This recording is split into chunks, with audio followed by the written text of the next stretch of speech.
Então, muito boa noite. Bem-vindos ao webinar Cuidados de Saúde em Portugal e depois da pandemia. Para quem ainda não ou foi chegando entretanto, o meu nome é Mariana de Magalhães Santana, sou médica de família e sou vice-presidente da Real Associação de Viana do Castelo. Esta conferência é uma organização conjunta da Real Associação de Viana do Castelo, a Causa Real, a Confederação Empresarial do Alto Minho e o Instituto Politécnico de Viana do Castelo. Esta conferência é constituída por uma primeira parte com as intervenções dos 4 oradores e depois com uma segunda parte de debate e com resposta a perguntas do público. Eu pedia que as perguntas fossem feitas através do chat, portanto, através das mensagens instantâneas, e depois eu irei transmiti-las aos oradores, só para evitar que haja muita sobreposição entre questões.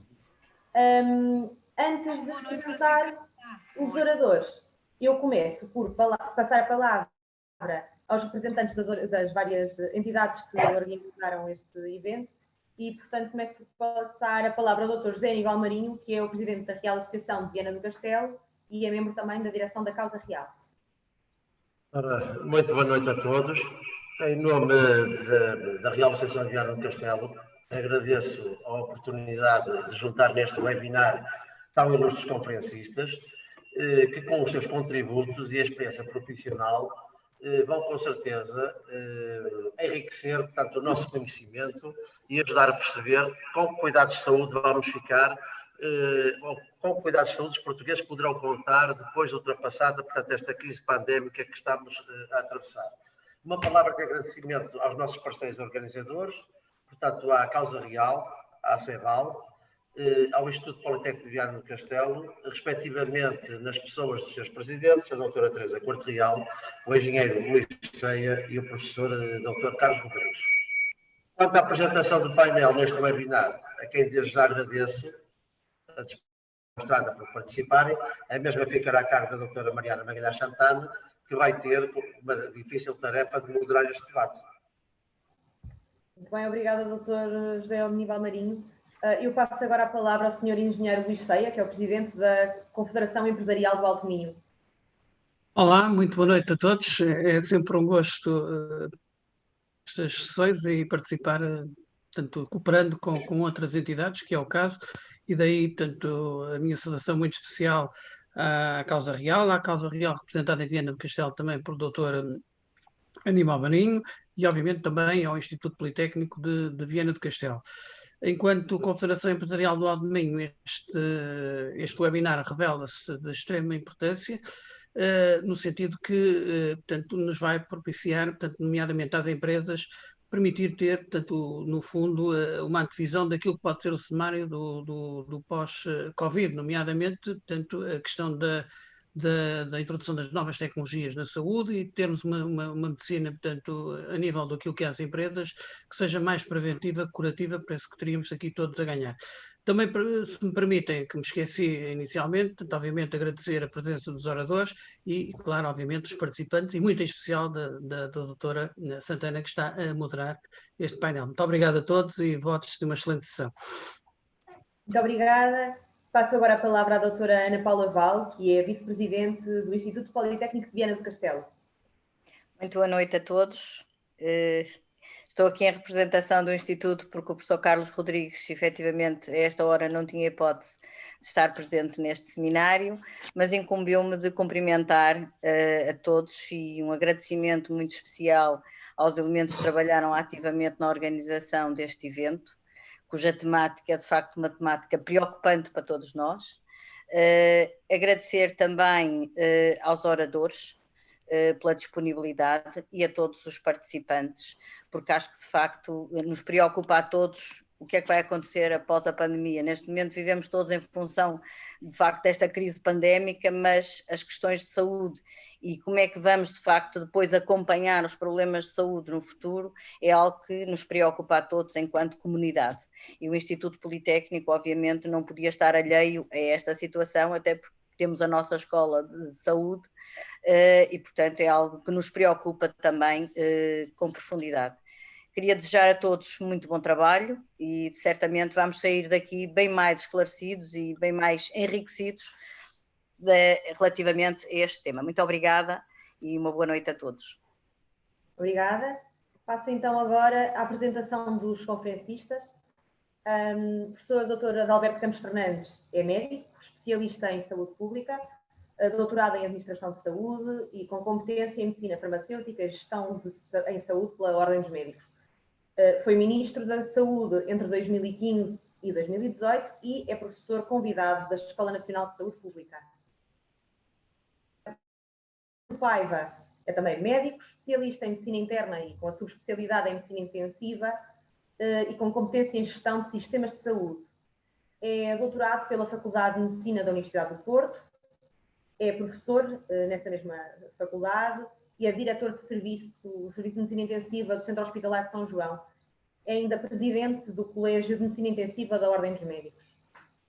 Professor Dr. Paulo Santos é médico, especialista em Medicina Geral e Familiar, com competência em Geriatria, é doutorado pela Faculdade de Medicina da Universidade do Porto, onde é também professor auxiliar, e é membro da Comissão de Ética da Administração Regional de Saúde do Norte. Professora doutora Maria Aurora Pereira é enfermeira, especialista em enfermagem médico-cirúrgica, com mestrado em Ciências de Enfermagem e doutorado em Ciências da Educação, é diretora da Escola Superior de Saúde do Instituto Politécnico de Viana do Castelo e professora nesta mesma escola. Passo então agora a palavra ao primeiro orador, que será o professor Dr. Adalberto Campos Fernandes. Obrigado, é um privilégio ser o primeiro, sabendo que o professor José Artur Paiva tem um compromisso mediático. Primeiro? Aqui não passa. Não passa. Mas nos mails também não. Sim. Não sei se me estão a ouvir. Sim, perfeitamente.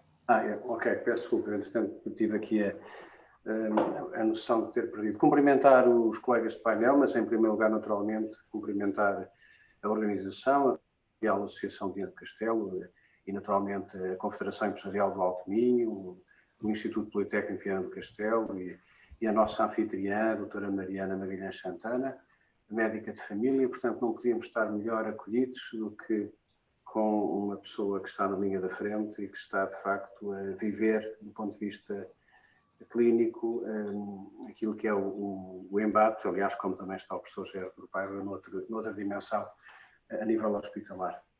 Bom, o tema é um tema recorrente. Eu acredito que quer eu, quer o professor Paulo Santos, quer o professor José Artur Paiva, nós temos tido nos últimos meses bastantes convites para falar sobre um tema que anda muito à volta daquilo que é a vossa proposta, que são cuidados de saúde em Portugal e depois da pandemia. Este tema permite-se a diferentes interpretações. Por um lado, do ponto de vista sistémico, que é a pergunta que valerá neste momento $1 milhão e que tem que ver com o facto que sistema de saúde nós teremos depois de passada a fase mais crítica da Covid-19, e a segunda pergunta, que é: que doentes nos deixará este sistema de saúde e que necessidades vamos ter para o futuro? Bom, as necessidades neste momento existem. Nós estamos neste momento com um duplo foco: o foco na situação aguda, que tem sido, digamos, tem preenchido os nossos dias. A preocupação, não se fala nas notícias de qualquer outra coisa que não seja dos casos, dos óbitos, das infecções, dos surtos.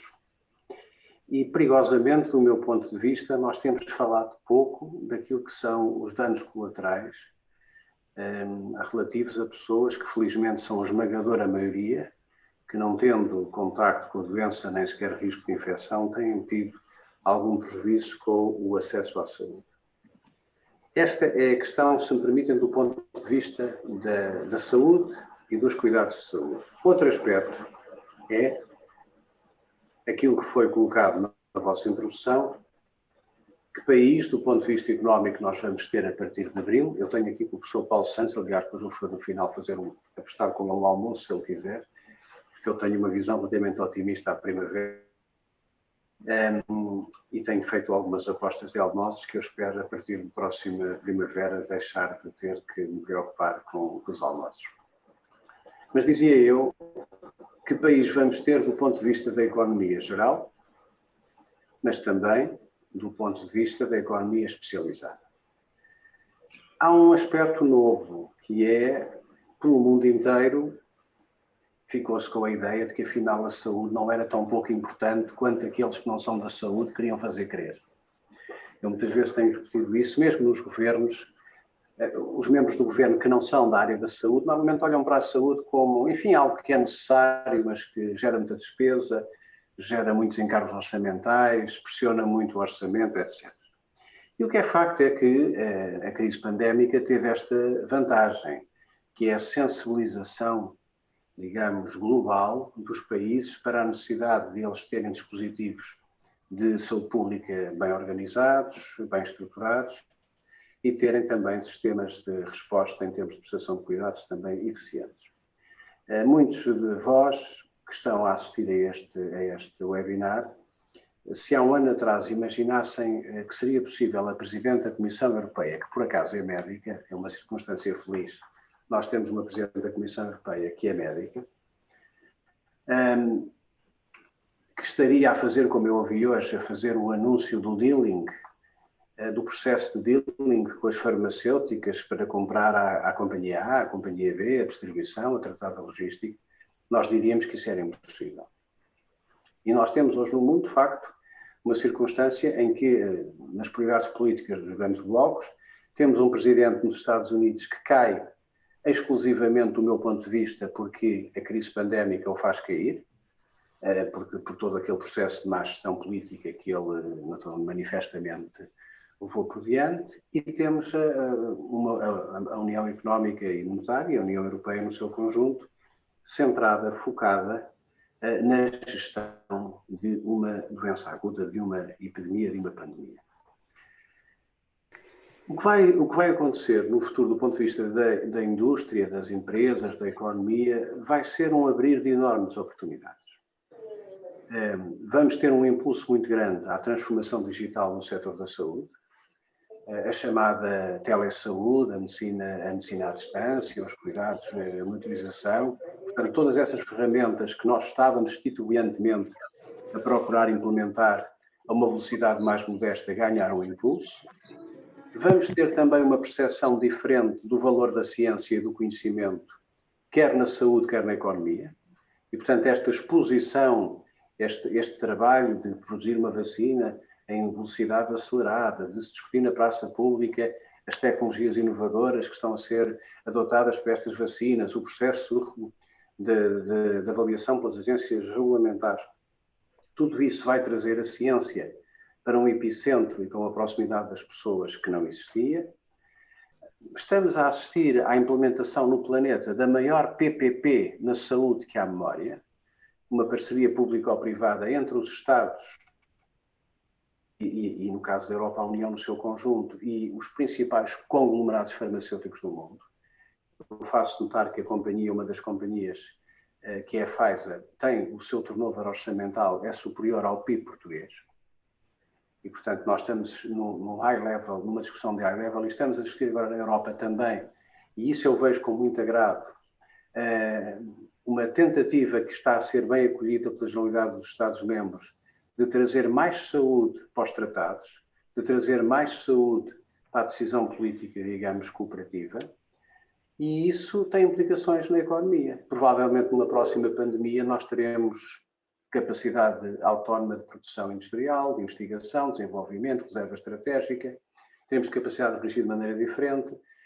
Há todo um campo ligado, como dizia há pouco, à transformação digital que vai fazer vai impulsionar muito as economias dos países. E passado este tempo, e para não me estender muito e dar tempo naturalmente aos meus colegas e também tempo de sobra para um debate, que é sempre a parte mais interessante, é o debate, não é o que nós dizemos, é o que nos perguntam, dizer que só tenho um receio no meio deste turbilhão que nós estamos a viver. É o receio de que a memória, por vezes, para os acontecimentos infaustos, a memória tende a ser fugaz, tende a rejeitá-los e a afastá-los. Ora, nós não podemos, do ponto de vista político, do ponto de vista da economia, do ponto de vista da proteção social, do ponto de vista do impulso e do investimento em ciência, nós não podemos daqui por um ano esquecer que vivemos esta provação, que pusemos os aviões todos no chão, que gerámos milhões de desempregos, que provocámos um enorme sofrimento em muita gente que está a passar muito mal, não apenas do ponto de vista da saúde. E, portanto, eu espero que essa memória deste tempo que estamos a viver e que está longe de acabar, não se esfume, porque, do ponto de vista abstrato, a humanidade teve aqui ou está a ter uma grande lição. E a pior coisa que pode haver é nós não aprendemos com as lições que temos e, sobretudo, com aquelas que nos fazem ver as coisas de maneira diferente. E é essa a minha única preocupação no médio prazo, é que nós não aprendemos aquilo que temos que aprender. Globalmente, muito preocupado ainda, como seguramente os meus colegas espanhóis estarão com os próximos 4 meses, moderadamente otimista e, digamos, com um pensamento razoavelmente positivo à maneira como nós iremos entrar a seguir à primavera em 2021. Poderemos depois no debate dizer porque é que eu tenho esta posição. Não é apenas uma questão de fé, porque embora se diga que a fé salva o homem, nesta matéria quem salva de facto são as vacinas e os medicamentos e a abordagem dos profissionais de saúde. Mas, enfim, poderemos falar depois se acharem bem disso no debate. Eu ficava por aqui para permitir debate e naturalmente, ouvir com muito interesse os 3 colegas que me sucedem e agradecer mais uma vez a vossa atenção. Muito obrigado. Muito obrigada. Passo então a palavra ao professor Dr. José Artur Paiva para nos falar da sua perspectiva, que é certamente bastante diferente. Muito boa noite e muito obrigado pelo convite, pela gentileza do vosso convite. Tenho muito gosto em estar convosco e estar junto de um painel com pessoas que estimo e que respeito tanto.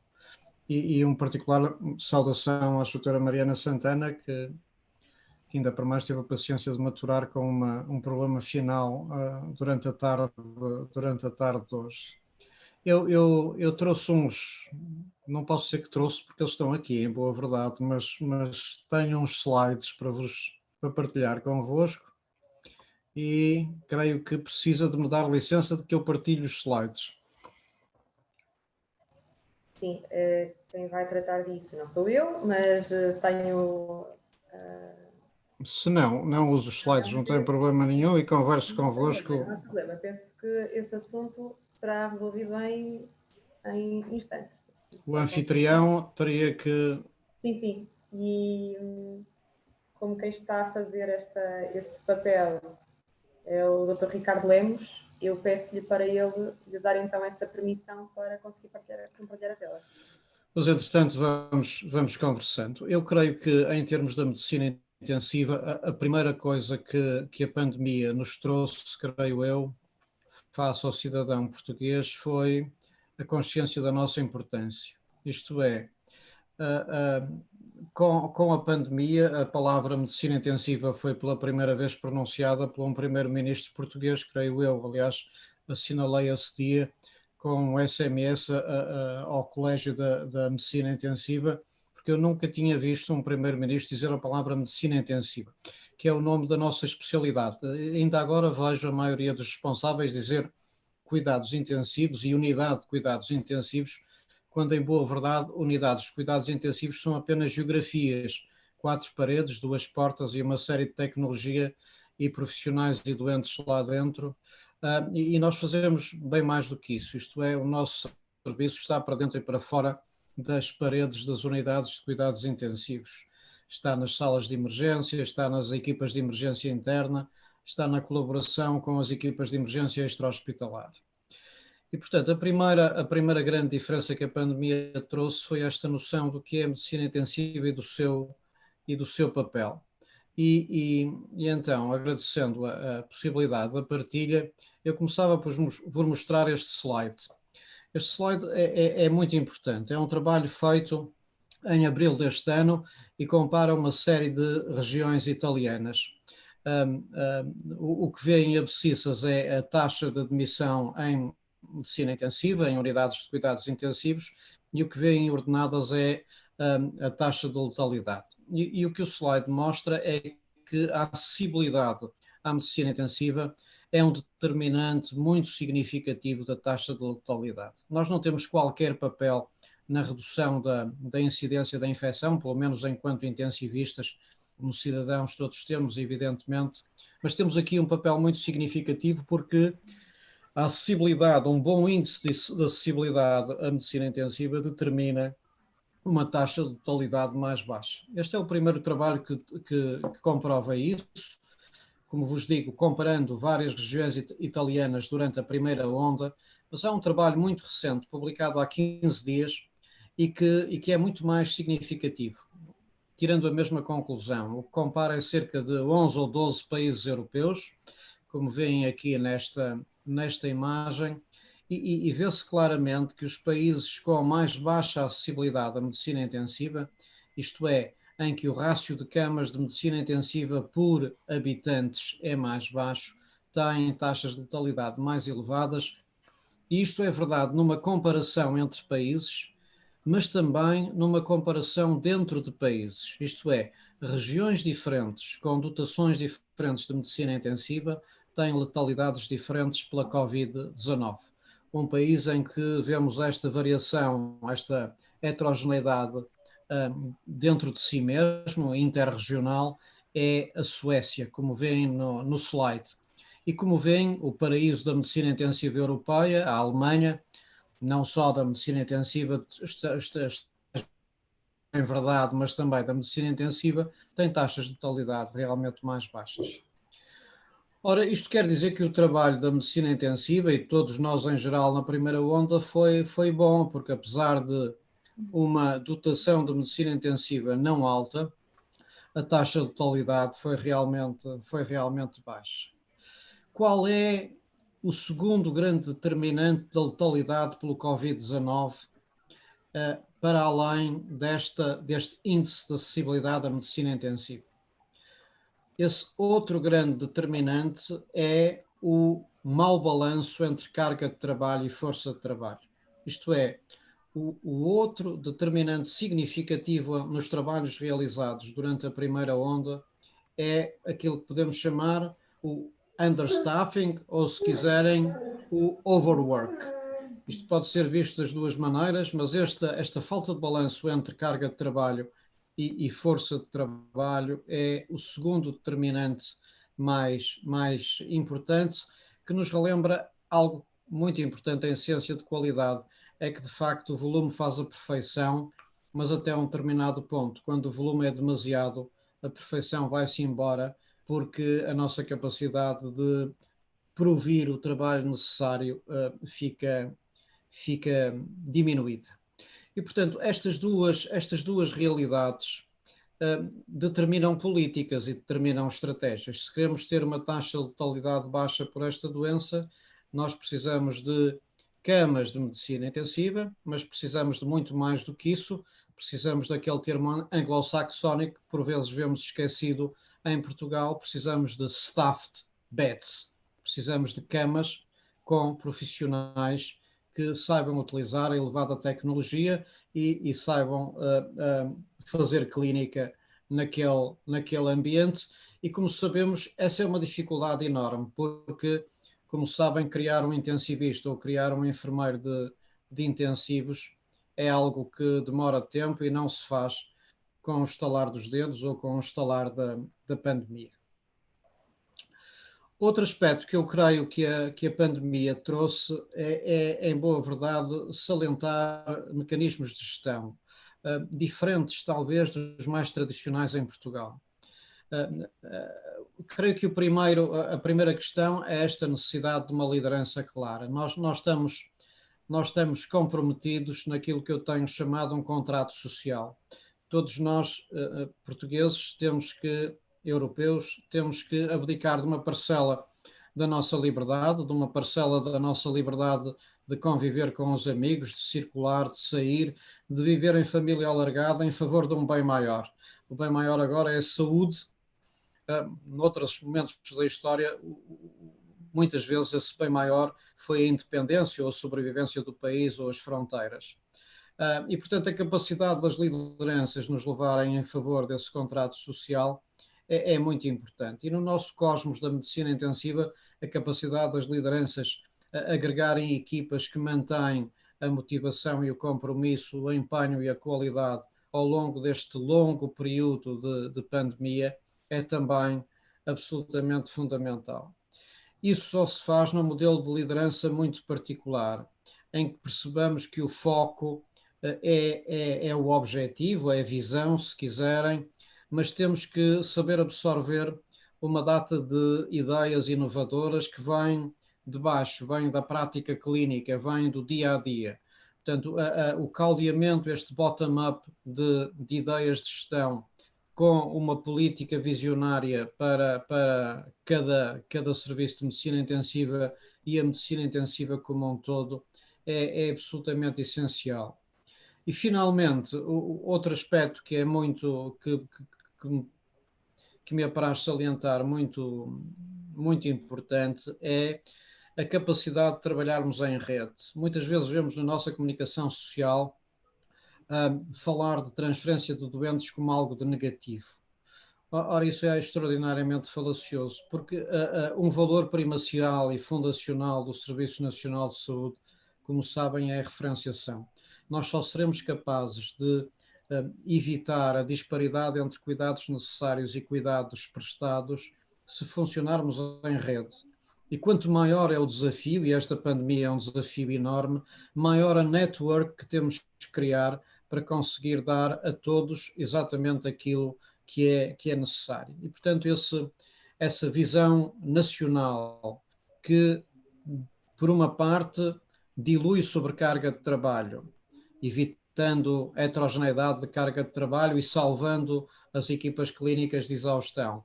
Mas, por outro lado, em termos do cidadão, cria equidade de acesso a cuidados de saúde, é outro modelo fundamental que a pandemia nos vem suscitar.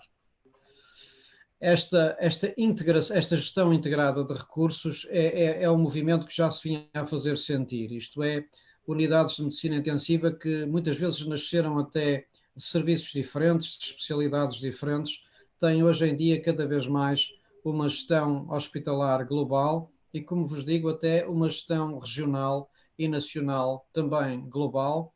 E como vos disse no começo da nossa conversa, numa lógica que já não é o trabalhar dentro da unidade, isto é, baterem-nos à porta porque há um doente grave que precisa de nós, mas sim haver uma mobilidade das equipas de medicina intensiva, de forma a que o doente crítico encontre a equipa que melhor é capaz de o tratar o mais rapidamente possível, atuando fora das paredes da medicina intensiva, que nós chamamos em outreach, e, portanto, por exemplo, no nosso modelo muito trabalhado no Centro Hospitalar São João e muito radicado, sempre com a presença 24/7 de médicos de medicina intensiva e de enfermeiros de emergência na área vermelha do serviço de urgência, de forma absolutamente constante.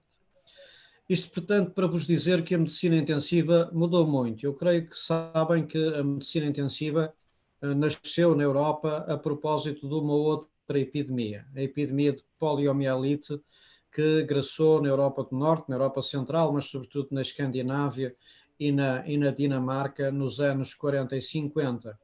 E agora eu creio que se reformula de uma forma muito significativa à custa de uma nova pandemia. A medicina intensiva durante muito tempo foi associada às tecnologias de suporte orgânico, isto é, éramos capazes de usar ventiladores e sabem os senhores quantas vezes ouvimos a palavra ventiladores desde março deste ano. Depois foi associada a atuar mais precocemente e, portanto, não só substituir os órgãos em falência, mas ser capaz de prevenir as disfunções irreversíveis do órgão, atuando mais precocemente. Mas hoje em dia, continuando a ser isso, é muito mais do que isso, é a gestão de um sistema de saúde do doente crítico, do doente grave, em termos de cada um dos hospitais na sua região e também em termos dos eixos de referenciação. O trabalho que está à nossa frente, para terminar, não é fácil, porque partimos para a pandemia com um déficit crónico de camas de medicina intensiva. Como veem aqui, quando comparamos os vários países europeus, Portugal estava na cauda da Europa em 2016, com 6,4 camas por 100 mil habitantes, mal comparado com outros países. E quando revimos os dados em janeiro deste ano, não tínhamos progredido muito, 6,7 por 100 mil habitantes. E o número de intensivistas era também baixo. E, portanto, aquilo que foi preciso fazer foi redesenhar e tentar uma capacitação sustentada da medicina intensiva, e o objetivo, como sabem, era conseguir fazê-lo entre as duas ondas. E isto é, conseguir fazê-lo entre o final da primavera e antes do inverno. Esse trabalho foi encetado, mas em boa verdade não terminado, está incompleto e, portanto, cria uma dificuldade acrescida para responder a este momento particular, mas de qualquer maneira constitui uma alavancagem formidável para que finalmente Portugal tenha uma dotação de staffed beds, o que quer dizer camas, equipamentos e pessoas, que permita responder às necessidades do cidadão, com uma distribuição no país que seja aquela que serve a população e não os interesses dos clínicos apenas e também com eixos de referenciação claramente definidos e agora aprovados pelo Estado português em agosto de 2020. E creio que também guardaria os restantes comentários e conversa para um esperado debate. Muito obrigado. Obrigada. Passamos então agora para o professor Dr. Paulo Santos. Ora, muito boa noite. Deixem-me cumprimentar a mesa, mas antes de cumprimentar aqui os parceiros desta noite, cumprimentar a quem organiza esta noite, a Real Associação de Viana do Castelo, a Causa Real, a Confederação Empresarial do Alto Minho e o Instituto Politécnico de Viana do Castelo. Muito boa noite a todos e muito prazer em estar aqui também, e muito obrigado pelo convite. Cumprimentar a Mariana, a doutora Mariana, sim, já nos vamos conhecendo por aí, já nos vamos vendo muito por aí, e cumprimentar naturalmente o professor Adalberto, o professor José Artur e a professora Maria Aurora, assim como enquanto companheiros deste painel, e sim, a mim pediram-me para falar aqui um bocadinho sobre aquilo que é a minha área, que é a área dos cuidados de saúde primários, e que eu gostava de conseguir carregar aqui, já está, sobre os cuidados de saúde primários e depois da pandemia. Na realidade, nós, sim, como dizia o professor Adalberto ainda há pouco, nós vamos falando muito sobre o depois da pandemia, na realidade ainda nem sequer sabemos quando é que acaba propriamente a pandemia, e o que é que vai acontecer daqui até acabar a pandemia, o que significa que ainda temos muito que falar é sobretudo durante a pandemia e ainda o que temos que fazer nesta fase, mas naturalmente, assim, como tudo na vida, o que não nos mata deixa-nos mais fortes. E, portanto, no final desta pandemia, assim, aqueles que efetivamente não vão morrer, e sejamos honestos, a maior parte da população vai passar por isto sem grande impacto, a não ser, sem grande impacto do ponto de vista médico, sem grande impacto do ponto de vista de saúde, com um enorme impacto do ponto de vista social, um enorme impacto do ponto de vista económico, do ponto de vista financeiro. Ao nível dos cuidados de saúde primários, seremos como sempre fomos, aquilo que é esta característica da continuidade, esta característica da acessibilidade e esta característica da globalidade dos cuidados prestados à população. Na realidade, somos basicamente a porta de entrada no sistema. Assim, quando uma pessoa adoece, recorre ao seu médico de família, recorre aos cuidados de saúde primários, e é nesses cuidados de saúde primários que vai ver satisfeitas aquelas que são a maior parte das necessidades de saúde da pessoa. Portanto, basicamente 90%, praticamente 90% daquilo que são as necessidades de saúde são satisfeitas ao nível dos cuidados de saúde. Tudo bem com os enfermeiros? Correu bem a conversa? E é isso que vemos aqui neste nosso quadro de competências. Enfim, esta é uma árvore que foi publicada pela ONCA, que é a associação que congrega os médicos de família a nível mundial e a nível europeu, e que nos resume assim de uma forma bonita e esquemática aquilo que são as principais características e as principais competências que se esperam do médico de família e para as quais o médico de família está naturalmente preparado, baseado numa atitude própria, obviamente na ciência, obviamente no contexto em que estamos inseridos, e muito nesta questão da comunicação entre as pessoas e nesta questão de gestão da prática clínica, depois naturalmente dar resposta àquilo que é as necessidades de saúde das pessoas. Claro que neste momento as notícias não são estas.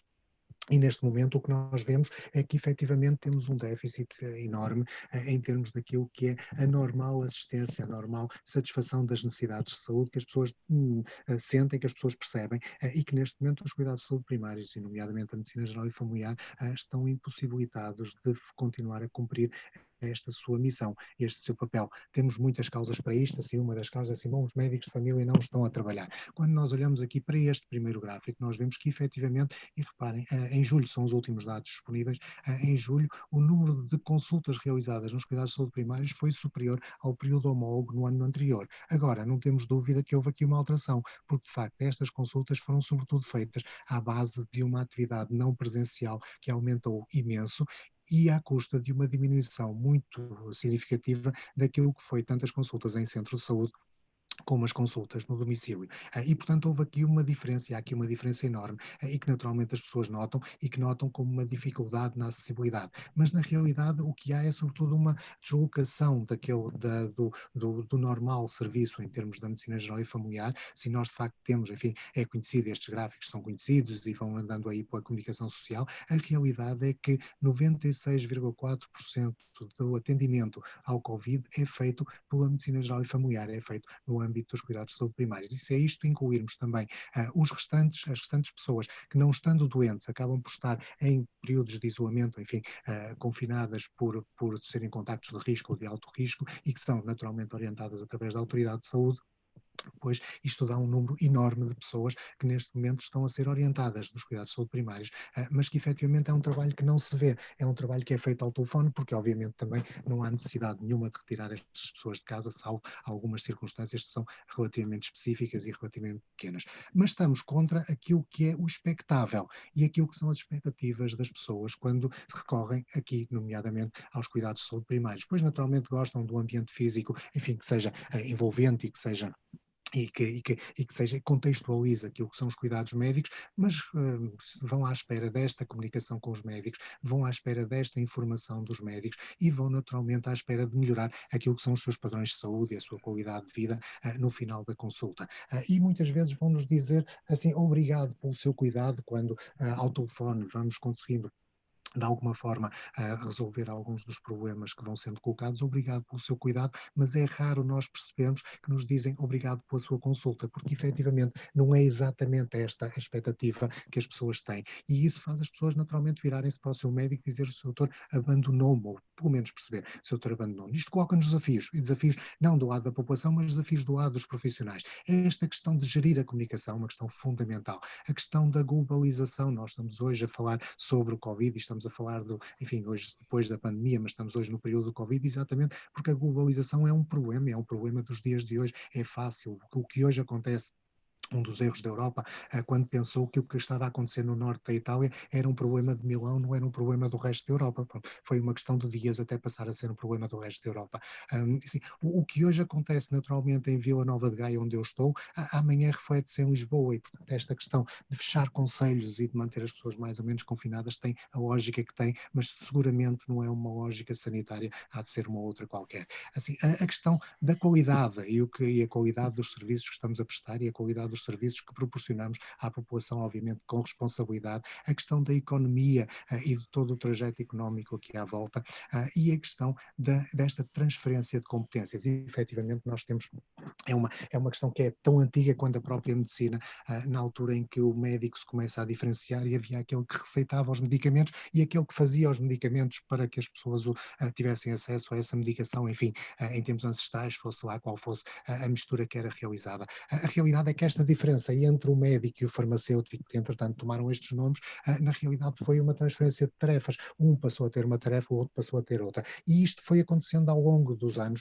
na especialização médica, e agora mais recentemente também na especialização de outros profissionais de saúde que estão aqui ao lado da medicina e que de facto são fundamentais naquilo que é o funcionamento da medicina, seja na enfermagem, seja nos paramédicos, seja nos psicólogos, enfim, e também a assistente social, etc. Portanto, um conjunto de outras profissões que são fundamentais. Ora, todos estes desafios criam a necessidade de formação, que obviamente neste momento está coartada pelo simples facto de que não há tempo nem há disposição para que as pessoas se vão agora sentar num curso de formação e fazer e recriar aquilo que são hábitos e recriar aquilo que são aspectos do seu dia-a-dia, do seu cotidiano, que têm que alterar e que têm que, enfim, melhorar. Sim, mas o futuro começa hoje, e o futuro começa hoje quando falamos na necessidade de haver planos de contingência atualizados e treinados na prática dos cuidados de saúde primários. A questão da telemedicina, o professor Alberto já falava um bocado, nas diferentes variantes da telemedicina, a telesaúde, a saúde, a M-saúde, a realidade é que a revolução digital preencheu-nos por completo. Mas neste momento vamos ter que fazer o percurso ao contrário e ir um bocadinho atrás e rever estas tecnologias nas suas indicações, nas suas contraindicações e nas suas não indicações, porque obviamente não estamos à espera que em telemedicina, seja lá qual for o método que nós vamos utilizar, não estamos à espera que em telemedicina consigamos resolver aquilo que são a totalidade dos problemas de saúde dos nossos doentes. Sim, e naturalmente, para que isto funcione, precisamos ter suportes digitais, equipamentos e aplicações, e nesse aspecto também estamos muito atrás e fomos apanhados de surpresa. A realidade é que já passaram 9 meses e parece que continuamos apanhados de surpresa com aplicações, sistemas informáticos que estão obsoletos ou pelo menos não funcionam, e com sistemas de hardware, os próprios computadores e redes informáticas e sistemas de telecomunicações, de telefones, que também não funcionam. E naturalmente precisamos de equipamentos de proteção individual. Nós não podemos continuar a pensar que as pessoas vão para o centro de saúde e vão usar a sua roupa, vão ter que passar a usar uma farda. Isso vai ser diferente para a frente e, portanto, vamos ter que mudar isto, vamos ter que ter sítios nos centros de saúde onde as pessoas possam tomar o seu banho antes de voltar para casa e possam calmamente dizer, sim, esta foi a minha farda de trabalho e, portanto, vou vestir a minha roupa e vou voltar para o meu mundo, como acontece, enfim, na medicina intensiva, isso já é uma realidade. Confiança na hierarquia administrativa e na hierarquia clínica. Sim, na realidade este também é um problema, da mesma forma como toda a reestruturação dos cuidados de saúde primários foi feita nos últimos 15 anos, a realidade é que trouxe tudo muito de cima para baixo, quando a ideia inicial e quando o professor Correia de Campos lançou a questão da reforma dos cuidados de saúde, era muito de baixo para cima, e depois ali pelo meio acabou por se perder muito este espírito e acabou por se perder esta prática, assim, e acabou por se confundir, ou por se deixar de se distinguir muito aquilo que é a hierarquia administrativa daquilo que é a hierarquia clínica, e isso obviamente faz toda a diferença. Assim, uma coisa é a administração, e essa tem os seus objetivos. Outra coisa é a administração clínica, e é os objetivos clínicos, naturalmente, que estão à frente e que devem nortear. Depois a rede de referenciação, falávamos aqui na questão de trabalhar em rede. Se nós, nos cuidados de saúde primários, trabalhar em rede é a nossa bandeira. Se nós resolvemos uma parte dos problemas e a outra parte dos problemas combinamos com os colegas, combinamos com outros profissionais que nos vão resolvendo outros problemas. Eu não opero nenhum doente e, portanto, quando preciso que o meu doente seja operado, naturalmente, eu referencio e estou à espera que do outro lado haja um receber deste doente e que haja um tratar deste doente e que depois naturalmente me reenvio o doente de volta com obviamente o problema resolvido, ou pelo menos na parte que é possível resolver. E esta rede de referenciação tem de ser de facto baseada nas necessidades de saúde e não apenas nas necessidades do serviço, como muitas vezes ainda vamos vendo. Libertação de tarefas de natureza administrativa, imensas tarefas que cabem, enfim, ao médico, ao enfermeiro, quando ao médico devia caber sobretudo a decisão clínica e ao enfermeiro devia caber sobretudo a execução clínica, tudo quanto é papéis e mais papeizinhos e mais papeizões e mais, enfim, atestados e por aí fora para imensas situações. Há tempos atrás era publicado na nossa revista, porque a Medicina Geral e Familiar, um colega que publicava um apanhado dos atestados, das diferentes tipologias de atestados que lhe pediam. Então ele identificava 104 tipologias diferentes de atestados, e efetivamente pede-se atestados para tudo e mais alguma coisa, quando muitas das situações podem perfeitamente ser resolvidas na responsabilização individual e na responsabilização pessoal das pessoas, nomeadamente, e por exemplo já várias vezes dissemos isso, até 3 ou 5 dias de baixa inicial, bastará, como existe noutros países, bastará a pessoa telefonar ao seu patrão e dizer eu hoje estou doente, não posso ir trabalhar. Assim, não, então tem que ir ao médico, mais um papel, tem que ir ao médico novamente buscar a baixa, porque isto sem baixa não consegue justificar a ausência ao serviço.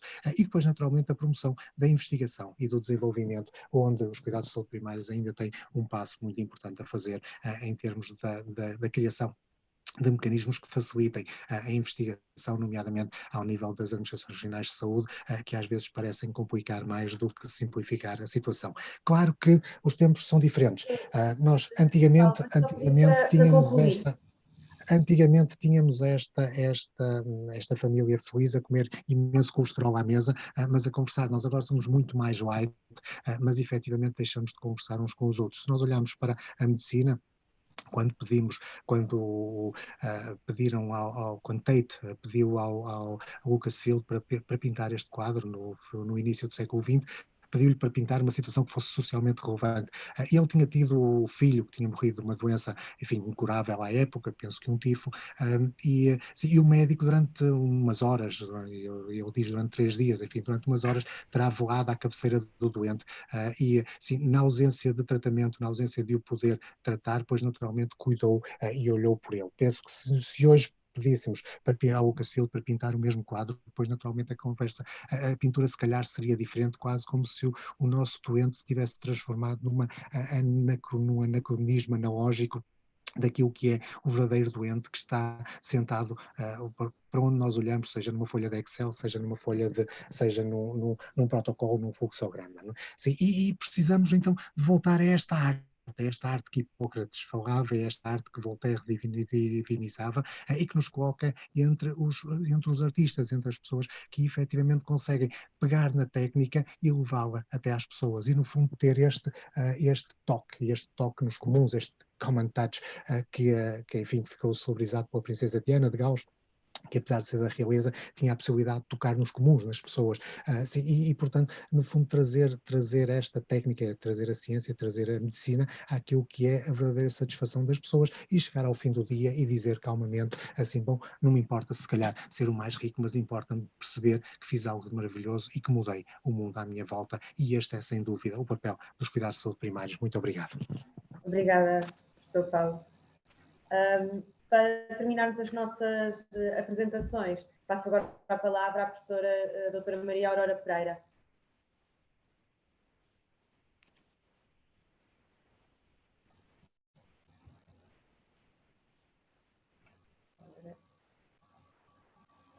Ainda está sem som?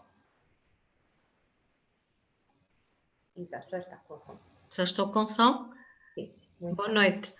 Agradeço à Real Associação de Viana do Castelo, ao Instituto Politécnico e à Confederação Empresarial do Alto Minho, CEVAL, o convite para participar neste webinar Cuidados de Saúde em Portugal e depois da pandemia. Saúdo os meus colegas de painel, é um prazer estar neste painel e cumprimento também a doutora Ana Santana como moderadora do mesmo. Saúdo todos os participantes e a coragem e de disponibilizarem parte do seu serão para assistir a este webinar. Foi-me lançado o desafio, no âmbito deste webinar, de refletir sobre o ensino em saúde pós-pandemia, um pouco diferente do que está a ser abordado, mas sem dúvida também muito importante e que se interliga. Mas pensar no futuro, que neste momento ainda é muito incerto, sobretudo no que a pandemia diz respeito, temos que refletir sobre o presente e até sobre o passado. No ensino, tal como em outras áreas, haverá sempre o antes e o depois da crise, neste caso a pandemia. O futuro é construído dia a dia, não existe como entidade autónoma do presente, resulta sempre de múltiplas ações e decisões tomadas hoje, a partir do que queremos, mas também do que já sabemos e conhecemos. Portanto, vou começar por fazer uma análise do que aconteceu, está a acontecer, as implicações, mudanças, dificuldades e aprendizagens que se fizeram no âmbito do ensino superior, direcionado para o ensino em saúde, como foi pedido, e se permitem, com mais enfoque na nossa experiência em termos de oferta formativa, nomeadamente em enfermagem, e depois procurarei perspectivar, se assim for possível, alguns horizontes para o futuro, no que é possível, como disse, ou no que pode ser mudado, mas também aquilo que é possível manter e é óbvio que também pode ser melhorado. Março de 2020 foi um marco para muitas mudanças, desafios, mas também oportunidades. Esta crise é seguramente um dos desafios mais marcantes nas últimas 3 décadas no ensino superior. Um desafio de reorganização de grande complexidade e sem precedentes, quando comparado com outras mudanças que ocorreram nas últimas décadas. Contudo, do que temos acompanhado, podemos dizer que as instituições procuraram responder de forma eficaz aos desafios que emergiram da pandemia, tendo garantido a sua atividade. Então, em março, emerge a necessidade do confinamento, o que implicou o encerramento das instituições de ensino, exigindo uma rápida adaptação destas para uma transição a todo o vapor do ensino presencial para o ensino à distância.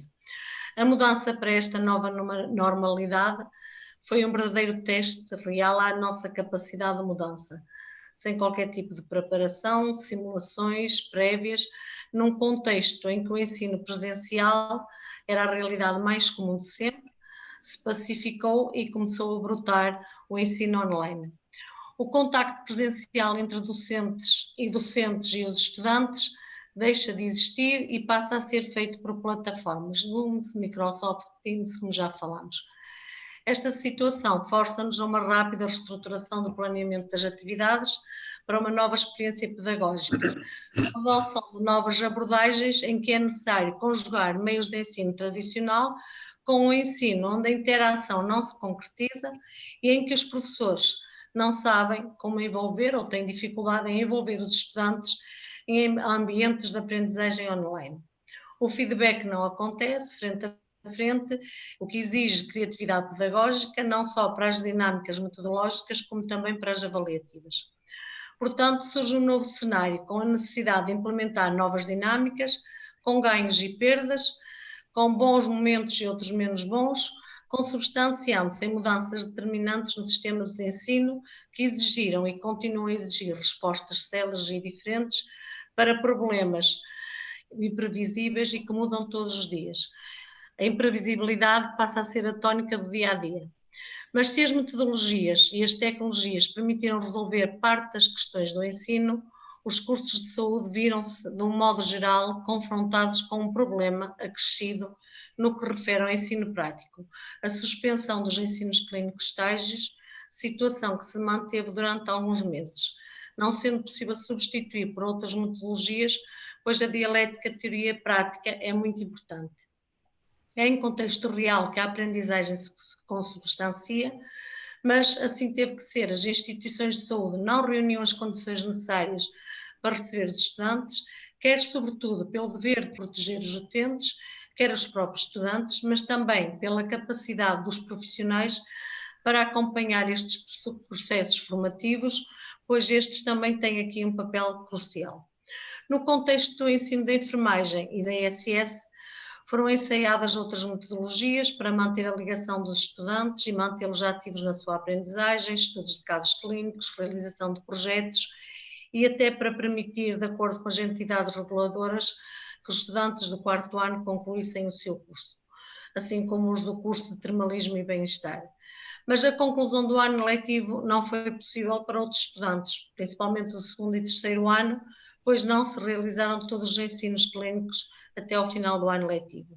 O que só está a acontecer agora e porque houve um grande empenho em ter a ajuda das instituições de saúde. O ensino baseado em tecnologias que permitem modalidades à distância pode ter, sem dúvida, um papel importante, mas neste contexto, por exemplo, não substitui esta componente da formação, assim como as aulas práticas em laboratório que tiveram que ser retomadas. O ensino superior nas áreas da saúde, com formação essencialmente teórica e à distância, seria uma solução muito penalizadora para os estudantes e para os utentes a serem tratados no futuro por estes profissionais. Não foi, nem se poderá ser, uma opção. É no campo prático que o aluno desenvolve inúmeras habilidades essenciais para a sua aprendizagem, para a elaboração da expertise clínica, para uma formação de qualidade. O ensino à distância são modalidades sem inserção em cenário prático, onde não é possibilitada a vivência nos mais diversos ambientes de atuação do futuro profissional.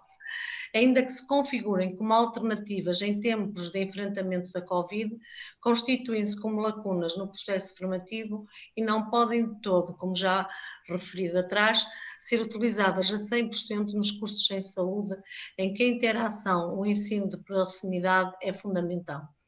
Uma componente de enorme importância para a formação dos futuros profissionais da linha da frente passa, sem dúvida, por estágios de natureza prática em contextos de unidades de cuidados hospitalares, da comunidade e outros. Por exemplo, no ensino da enfermagem existem mesmo diretrizes do Parlamento Europeu e do Conselho do Parlamento Europeu, onde se apresenta bem claro que o ensino clínico terá que ter 50% dos ECTS em contacto direto com a pessoa saudável ou doente. É um dos cursos em que a componente prática é das mais acentuadas, reforçando a importância da formação experiencial, uma vez que o processo formativo deve decorrer essencialmente da reflexão e teorização sobre a experiência clínica. Por tudo isto é que desenvolvemos todos os esforços em parceria com as instituições de saúde para que estes se concretizassem. Portanto, nós desta fase e do que estamos a vivenciar, muitas reflexões podemos fazer e, de facto, o que eu referi para trás pode-nos fazer pensar no que pode ser o futuro do ensino em saúde. Como dizia o professor João Sobrinho Teixeira, ninguém estava preparado para uma situação destas e foi bom ver como é que as instituições se conseguiram adaptar no ensino à distância. E, de facto, esta foi uma aprendizagem que ficou e que achamos que deve e pode ser útil.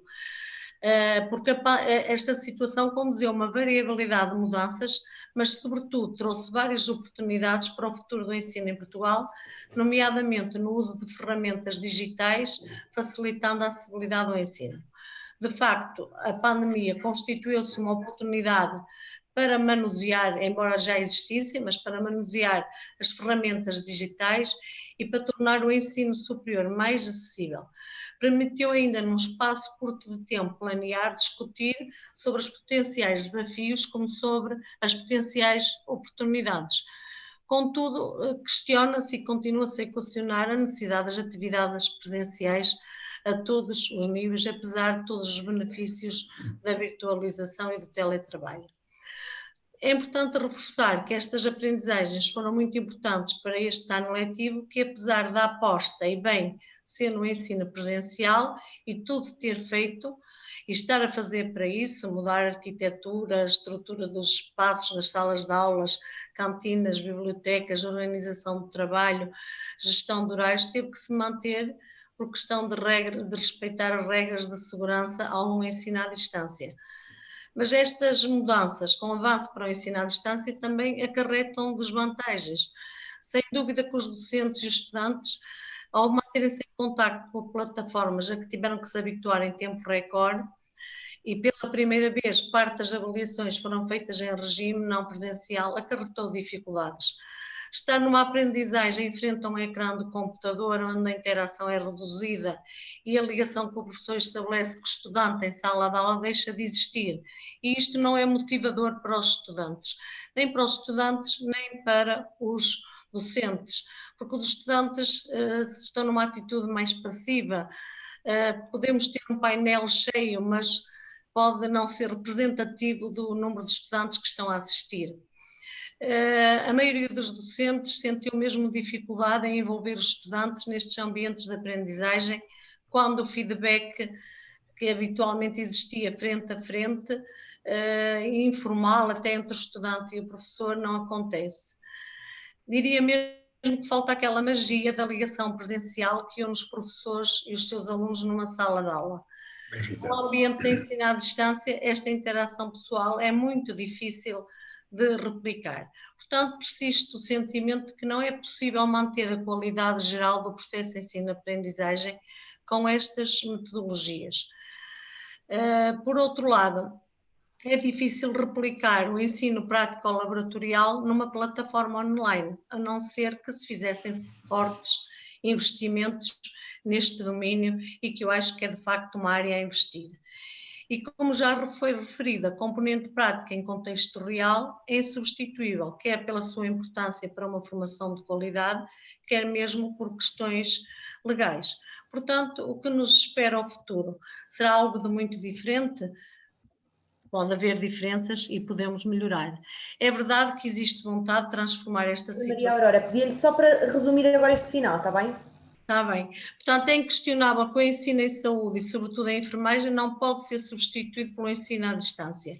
É inquestionável que temos de ter presente a perspectiva social e política, responder aos reais desafios societais que indicam a necessidade de incrementar a formação de novos profissionais de saúde e, nomeadamente, a necessidade destes profissionais de enfermeiros, que já se observa há muito, mas agora tornou-se mais evidente e acutilante.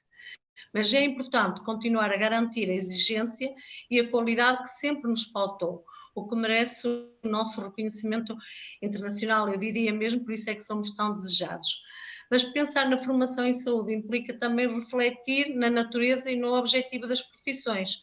Cuidar, tratar das pessoas é o propósito fundamental destas profissões, o que pressupõe um desenvolvimento cultural, pessoal, social e ético dos estudantes, que proporciona os fundamentos científicos para o exercício de uma atividade multifacetada que se desenvolve em diferentes contextos sociais, a par com um forte investimento no desenvolvimento da disciplina, mas também da investigação. Assim, a formação dos profissionais de saúde com um projeto educativo extrapola a educação para o domínio técnico-científico da profissão e estende-se pelos aspectos estruturantes de relações e de práticas em todos os componentes de interesse ou relevância social que contribuam para a elevação da qualidade de saúde da população, tanto no enfrentamento das questões epidemiológicas, dos processos de saúde-doença, do doente crítico, como já falámos aqui, promoção da saúde e na literacia em saúde, quanto nos aspectos da organização e da gestão e estruturação dos cuidados em saúde, que face a esta pandemia já vimos que estão a sofrer e deverão sofrer já muitas alterações. Temos que formar para dar resposta aos desafios atuais e futuros. É importante manter o objetivo de formar para a complexidade e para situações novas e exigentes, o que exige um conjunto de habilidades e competências técnicas e não técnicas.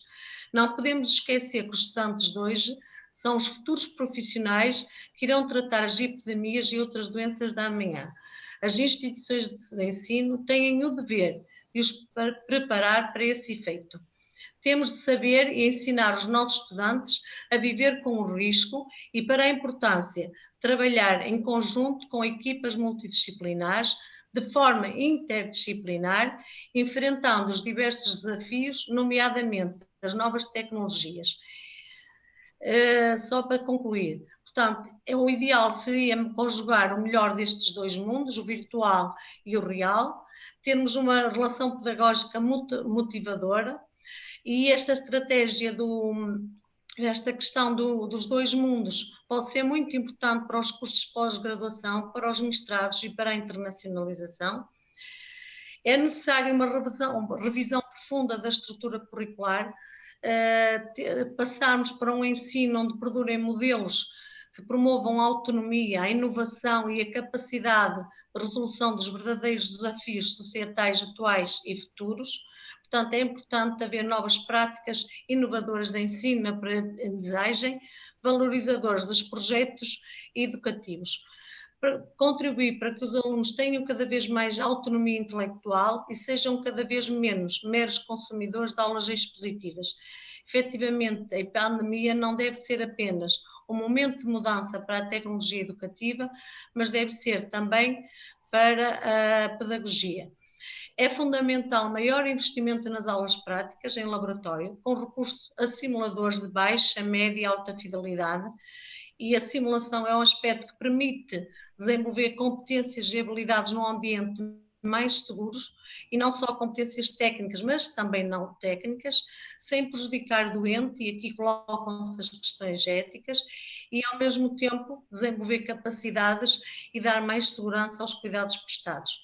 E esta simulação não é preciso só simuladores, por exemplo, a simulação de alta fidelidade pode ser com recurso a atores e a atrizes, sobretudo na apresentação de quadros clínicos mais típicos e suscetíveis de padronização. Em suma, já vou terminar. Em suma, ainda que o futuro seja imprevisível, considero que seremos capazes e teremos a audácia necessária para o desenhar e construir face às mudanças que se imponham. Se me permite, só gostava de terminar com um poema que diz: depois de tudo ficaram 3 coisas: a certeza de que estamos sempre a começar, a certeza de que é preciso continuar, a certeza de que podemos ser interrompidos antes de terminar. Por isso devemos fazer da interrupção um caminho novo, da queda um passo de dança, do medo uma escada, do sonho uma ponte, da procura um encontro. Muito obrigada e peço desculpa por me ter existido. Obrigada. Mas, por acaso, focou aqui uma questão interessante, que falou agora no fim, da questão de investirem na questão dos simuladores. Eu aproveitava, enquanto não surgem perguntas da audiência, também, uma vez que sei que tanto o professor José Artur Paiva como o professor Adalberto Campos Fernandes têm realmente a limitação das 10h30 para sair, ou até um pouco antes, relativamente a esta questão de trabalho com simuladores, professor Dr. José Artur Paiva, o ensino, isto é uma curiosidade um bocadinho minha, o ensino que é feito em termos de cuidados intensivos também passa muito por essa parte, ou não é de todo por aí? É mesmo meramente uma questão física, portanto, prática, com doentes reais? É uma questão muito importante, porque estamos muito preocupados com a geração de jovens que vai ser médico e está a passar nesta altura da pandemia pelo ensino clínico. Nós temos, eu diria, quase a obrigação de evitar a vinda de grupos de alunos significativos para dentro das unidades de cuidados intensivos.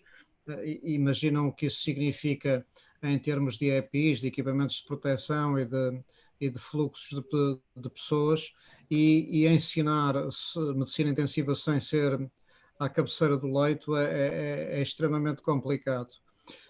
Isso torna ainda mais relevante o ensino da medicina intensiva através de simulação.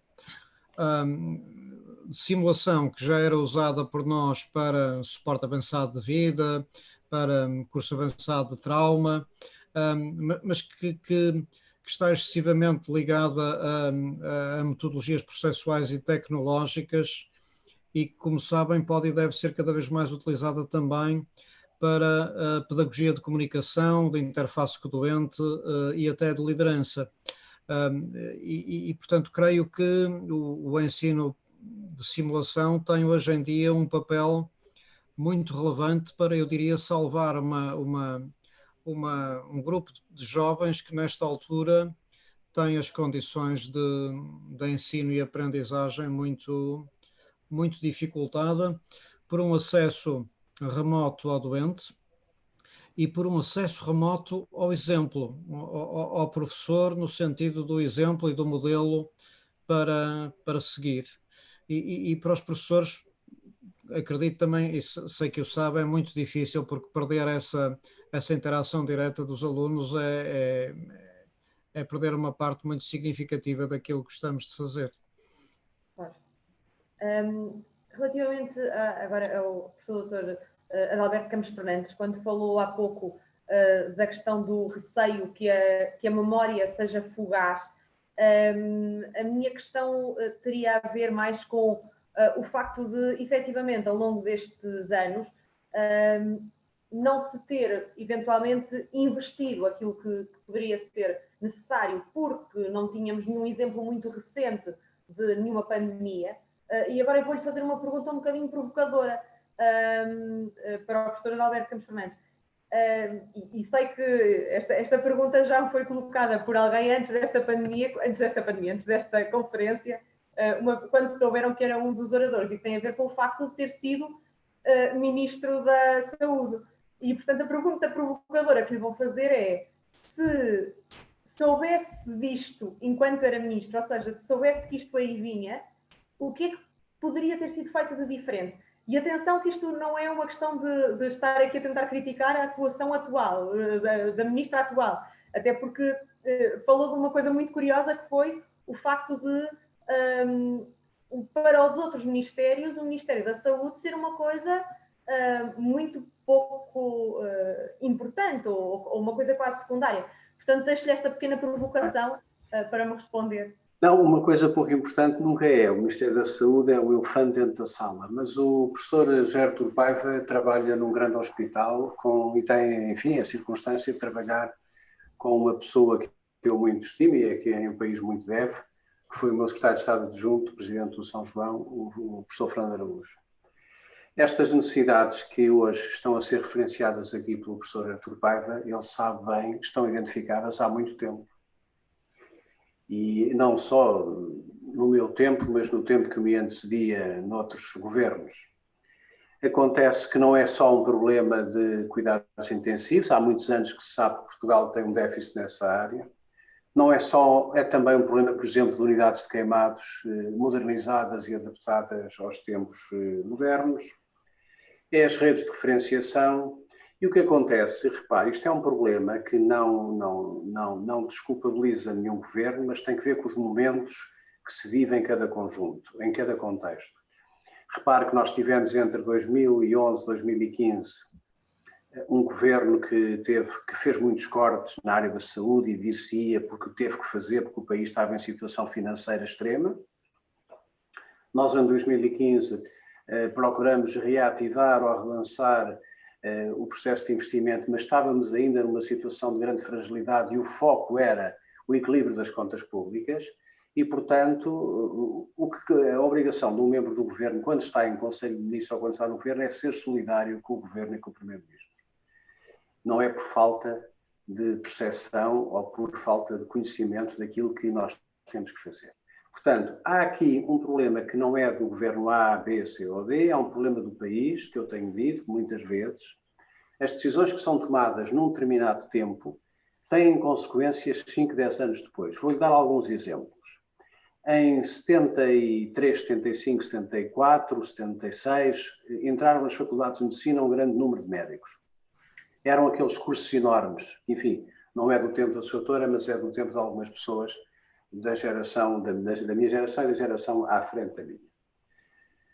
Em 1900, no fim da década de 80, havia a percepção de que havia um excesso de formação médica e a qualidade da formação médica não estava adaptada à realidade das faculdades de medicina. Introduziu-se um número clausus hiper restritivo. Estamos a falar de década de 70, década de 80.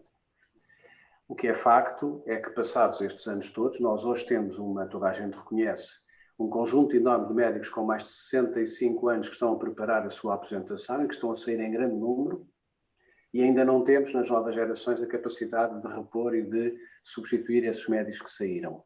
Decisões tomadas há muitos anos atrás e que naturalmente depois pagamos depois. Podíamos falar de outros exemplos. Em 2005, 2006, o professor Gertrude Paiva esteve bastante envolvido nesse processo, como perito, e conhece aquilo que eu vou dizer, e o professor Paulo Santos também. Entendeu-se, e em alguma medida bem, de que os chapes, chamavam-se os chapes e os chapinhos, que era uma coisa que devia ser tudo fechado, que os médicos só lá estavam para ganhar dinheiro, não trabalhavam, etc. E então fechou-se tudo o que eram serviços de proximidade. O que aconteceu, e criaram-se bem na reforma dos cuidados de saúde primários, as USFs e os centros de saúde da terceira geração. Qual era o ingrediente central dessa reforma? Era proximidade e era acabar com a vergonha de Portugal ser o país da Europa com o maior número de episódios de urgência hospitalar. Pois a má notícia é que, passados 15 anos sobre essa reforma, Portugal é hoje ainda pior do que era em 2015, porque nunca houve tanta procura cuidados hospitalares, porque a procura foi toda derivada para os hospitais ditos os antigos distritais e os centrais. Portanto, há aqui uma questão que é, por um lado, a avaliação das políticas e nós revisitarmos aquilo que fizermos historicamente e por outro lado, quando tomamos uma decisão hoje, prepararmos bem essa decisão para o futuro. Outra coisa são os recursos. Ouça, não adianta, por exemplo, em matéria de recursos humanos, não adianta nós fazermos anúncios. Eu próprio fiz muitos anúncios sobre recrutamento de médicos. Isso é meramente, não passa de um anúncio, porque nós podemos dar autonomia aos hospitais para até 31 de dezembro contratar 4 especialidades, que por acaso não existem disponíveis no mercado. Ou então, se formos retirar médicos do Tâmega e Sousa, fechamos o Tâmega e Sousa para reforçar o São João. Há um problema de plétora médica, há um problema de gestão estratégica dos recursos humanos em saúde que percorreu os sucessivos governos e onde naturalmente eu faço parte desse processo. Tenho a minha cota de virtudes e a minha cota de responsabilidades e defeitos. Agora, a questão que se coloca é esta. Não vale a pena chorar sobre o leite derramado. Aquilo que é hoje a oportunidade que a Covid nos traz é deixar o professor José Artur Paiva e outros peritos, que já em 2005, já em 2010 tinham sinalizado esta necessidade, planear e instalar uma rede de medicina intensiva inteligente, efetiva, eficiente e que naturalmente responda às necessidades emergentes que não se esgotam agora na Covid. Eu só tenho, e por acaso gostava de perguntar diretamente ao professor José Artur Paiva, se a sua dona me desse licença, eu só tenho uma dúvida que gostava de esclarecer com ele, porque eu estou totalmente de acordo com tudo aquilo que ele disse, só tenho uma dúvida, que é, gostava que ele aqui pudesse, até para o benefício do debate, nos pudesse esclarecer. Se ele concorda que o dispositivo de medicina intensiva do país devia ter um comando autónomo supra ou extra-hospitalar, enfim, podemos, por exemplo, imaginar um CODU ou uma estrutura desse tipo, e se ele não acha que, apesar da referenciação ser adequada, que do ponto de vista ético e humano, exceção feita às situações de pandemia como a que estamos a viver, que não é aceitável que um doente crítico ande a circular pelo país apenas porque a vaga mais próxima de cuidados intensivos que temos é em Coimbra e o doente está, por exemplo, em Faro. Percebendo eu a bondade da ideia da referenciação, mas eu sou mais favorável a uma referenciação regional do que a uma referenciação nacional, a não ser em situações de catástrofe ou de necessidade extrema. Estas duas curiosidades que eu já ouvi no outro dia ele na SIC também falar sobre isto e não tive a ocasião de lhe perguntar, que é que tipo de comando e se a referenciação em situação corrente, normal, fora de crise, se não deve ser apenas uma referenciação, por exemplo, os hospitais da área metropolitana do Porto e da área metropolitana de Lisboa, naturalmente, que devem trabalhar com as unidades de medicina intensiva em rede. Eu peço desculpa de me ter estendido, mas agora aproveito para te satisfazer uma curiosidade que eu creio que será do interesse de todos os que nos estão a ouvir também. Então, já agora, se a doutora Mariana Santana me der licença, eu respondi, até porque depois tenho outro compromisso, do qual peço desculpa, mas também é sobre o mesmo tema, como calculam. São duas perguntas excelentes, como é evidente. Eu, aliás, estava a pensar, quando perguntou ao professor Adalberto Campos Fernandes o que é que ele faria se a pandemia tivesse ocorrido quando era ministro, lembrei-me logo da resposta certa, que era demitiria o diretor clínico do Centro Hospitalar São João da altura. mas para dizer que são duas excelentes perguntas, e eu responderia da seguinte maneira. Que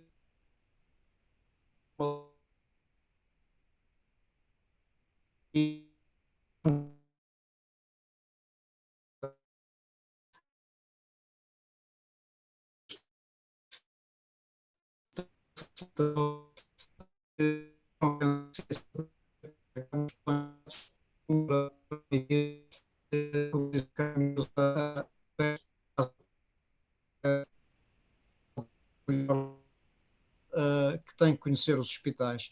E depois também vivemos com um momento, como sabem, que o CODU está um bocadinho desempoderado, isto é, são habitualmente pessoas jovens com uma experiência, uma maturidade não tão marcada como alguns segmentos dos clínicos hospitalares. Quanto à outra pergunta, estou absolutamente de acordo, isto é, o que eu defendo é uma distribuição de camas de medicina intensiva ajustada às necessidades da população.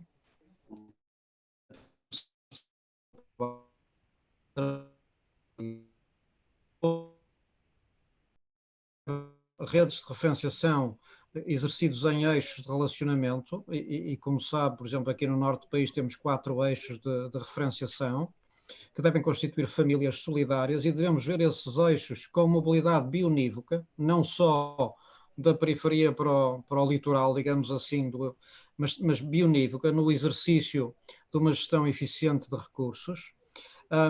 E só os momentos de desafio máximo é que exigem essa network mais alargada. Agora é um desses momentos, mas fora destes momentos de elevado desafio, creio que há vantagem em construir nestes eixos uma autonomia, digamos assim, suficiente, até porque o papel da família na recuperação do doente. Sabemos hoje em medicina intensiva que é uma das 3 coisas que determina fortemente o outcome, é a presença da família durante a doença crítica. Obrigado, Ana, dessa licença. Eu queria muito agradecer antes do Dr. Gerardo Paiva e para a SIC, dizer-lhe o seguinte: primeiro que fez um enorme trabalho enquanto diretor clínico do São João, continua a fazer, quer dizer, faz parte do grupo de pessoas que em Portugal servem bem o país e servem bem a medicina. Estou totalmente de acordo com aquilo que disse e naturalmente que uma rede moderna de medicina intensiva carecerá de um comando entre pares ao mais alto nível, retirando do circuito as estruturas administrativas, nomeadamente, eventualmente, as ARS e outros poderes administrativos que não têm, até pela própria natureza da sua missão, não têm essa sensibilidade clínica. E, portanto, ficamos muito descansados pelo ter no São João e pelo continuar a ajudar o país, como tem feito nestes últimos 30 anos, com grande qualidade e com grande exigência. E vemo-nos então com muito interesse na SIC e, portanto, uma boa participação. Muito obrigado. Muito obrigado, professor. Obrigada, professora. Muito obrigado, doutora. Se, entretanto, terá que sair, portanto, despeço-me já de si.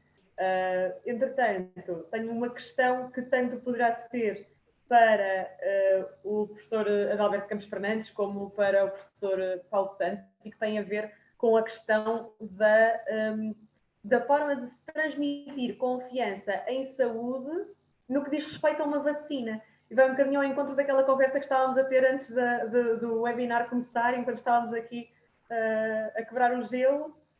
Como é que conseguimos, perante todas estas notícias, dar confiança às pessoas para se vacinarem? Não sei se o professor Alberto, sim, vacinas é uma área muito interessante. Sim, na realidade, os movimentos anti-vacina começaram com o género, até começaram antes do género. O género foi o homem que introduziu a vacinação científica, digamos assim, que pegou na vacínia, que era a varíola das vacas, e inoculou bocadinhos de vacínia no braço de uma criança, e depois foi sucedendo por aí fora e publica o seu primeiro livro com 18 doentes e o resultado da avaliação desses 18 doentes. Não imaginam, os cartoons são giríssimos, os cartoons da época em que os miúdos estavam a ser vacinados e saía-lhes por ali uma vaca por ali fora pelo braço. E dizia-se que, assim, que estávamos a interferir nos desígnios de Deus, que estávamos a interferir naquilo que era daquilo que era o equilíbrio que existia entre o homem e a natureza, ou entre o homem e a divindade, enfim, por aí fora. Sim, na realidade, estes mitos voltam sempre perante o medo do desconhecido. Esta forma, enfim, mais ou menos desportiva de se comentar a saúde tem este problema, é que hoje o Porto marca um gol e parece que vai ser campeão, mas amanhã marca o Benfica e, portanto, parece que o Porto já está derrotado e que não tem hipótese nenhuma, nunca mais ganha o campeonato.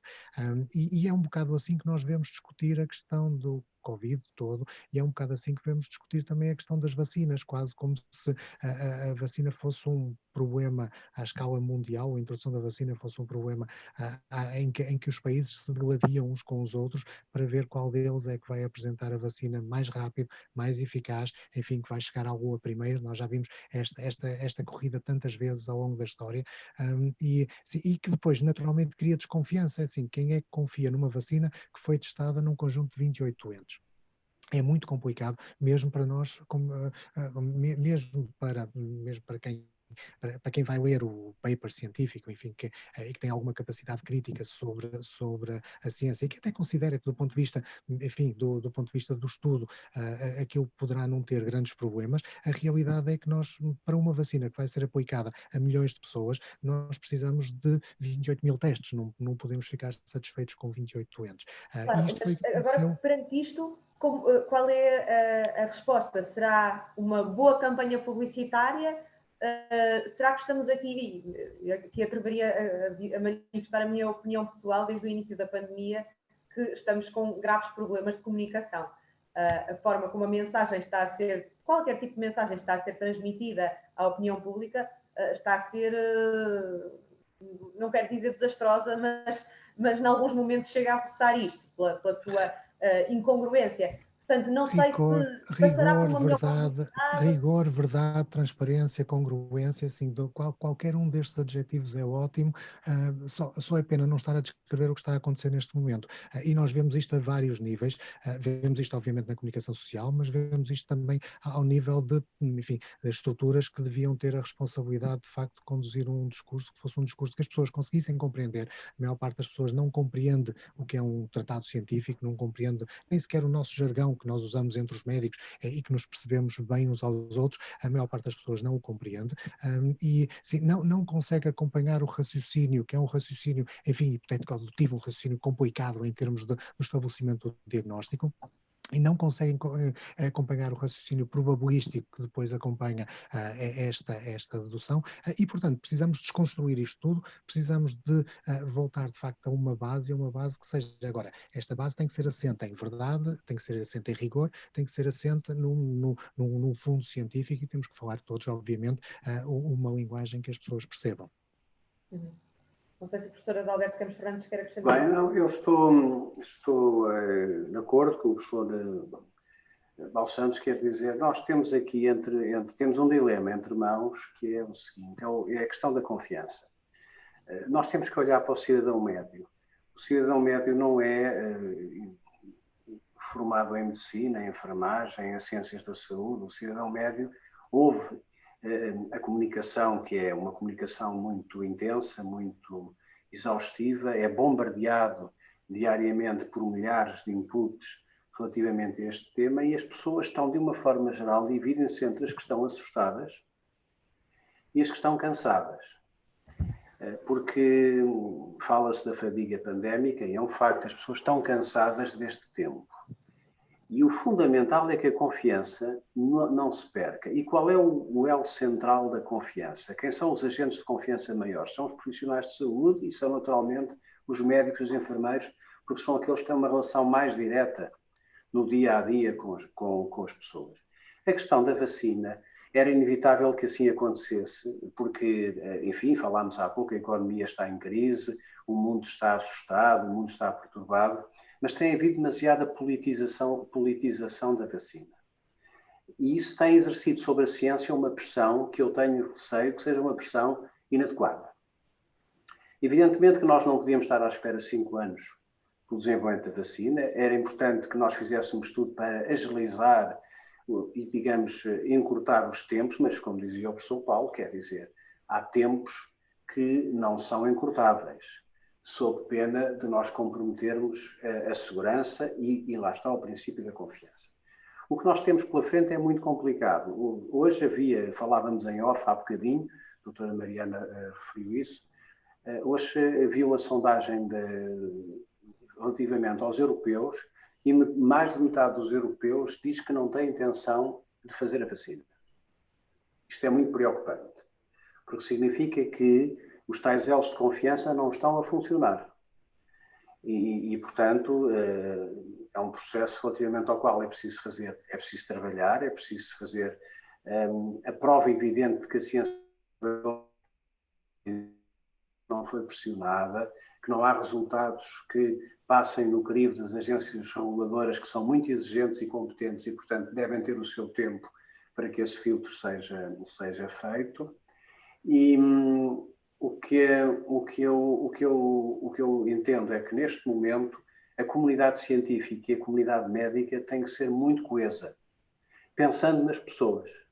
E acho completamente inaceitável que apareçam colegas nossos, que eu até tenho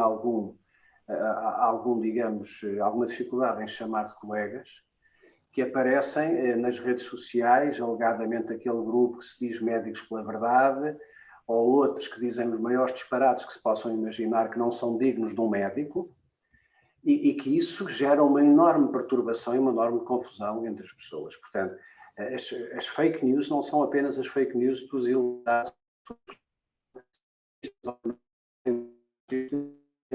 pessoas com responsabilidade que fazem isso. Portanto, não tenho, para concluir, doutora Mariana, não tenho uma varinha mágica, tenho enormes preocupações.